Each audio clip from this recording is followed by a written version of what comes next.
અમદાવાદમાં એચએમપીવી વાયરસનો કેસ સામે આવ્યા બાદ આરોગ્ય તંત્ર સતર્ક. ગુજરાતમાં આરોગ્ય તંત્રને અમદાવાદમાં હ્યુમન મેટાપ્ન્યુમોવાયરસનો પોઝિટિવ કેસ સામે આવ્યા બાદ વધુ સતર્ક કરવામાં આવ્યું છે. આ રાજ્યમાં એચએમપીવીનો ત્રીજો પુષ્ટિ થયેલો કેસ છે, જે શ્વસન વાયરસના ફેલાવા અંગે ચિંતાઓ ઊભી કરી છે. તાજેતરના કેસમાં રાજસ્થાનના 2 મહિનાના બાળકનો સમાવેશ થાય છે, જે અમદાવાદની ખાનગી હોસ્પિટલમાં એચએમપીવી પોઝિટિવ આવ્યો હતો. બાળક જે શરૂઆતમાં વેન્ટિલેટર સપોર્ટ પર હતો તે સ્થિર છે. આ કેસ બેંગલુરુમાં અગાઉના 2 કેસોની પુષ્ટિ પછી આવ્યો છે, જે આ વિસ્તારમાં એચએમપીવી ચેપમાં સંભવિત વૃદ્ધિ દર્શાવે છે. પુષ્ટિ થયેલા કેસના પ્રતિસાદમાં આરોગ્ય વિભાગે રાજ્યભરમાં દેખરેખ અને મોનિટરિંગના પ્રયાસો તેજ કર્યા છે.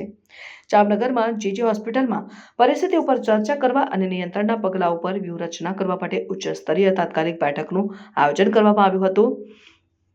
આરોગ્ય અધિકારીઓએ જનતાને સતર્ક રહેવા અને વાયરસના ફેલાવાને રોકવા માટે પ્રતિબંધાત્મક પગલાઓનું પાલન કરવા વિનંતી કરી છે.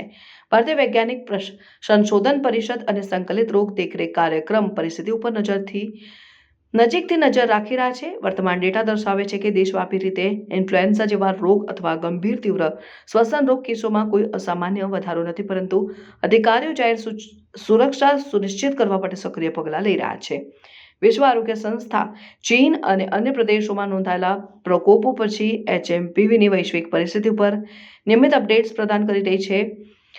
Directorate general of health services હેઠળની સંયુક્ત મોનિટરિંગ ગ્રુપ આ ઉદ્ભવતી આરોગ્ય ધમકીનો પ્રતિસાદ સંકલન કરવામાં સક્રિય રીતે સામેલ છે. ઇન્ફેક્શન મોટાભાગના નાના બાળકોમાં, એટલે 5 વર્ષથી નીચેના બાળકોમાં વધારે જોવા મળે છે. દરેક ઉંમરમાં થઈ શકે, પણ કોમ્પ્લિકેશનની શક્યતાઓ જે છે એ નાના બાળકોમાં અને મોટી ઉંમરના એટલે 70 યર્સથી ઉપરના જે માણસો હોય છે એમાં શક્યતા હોય છે.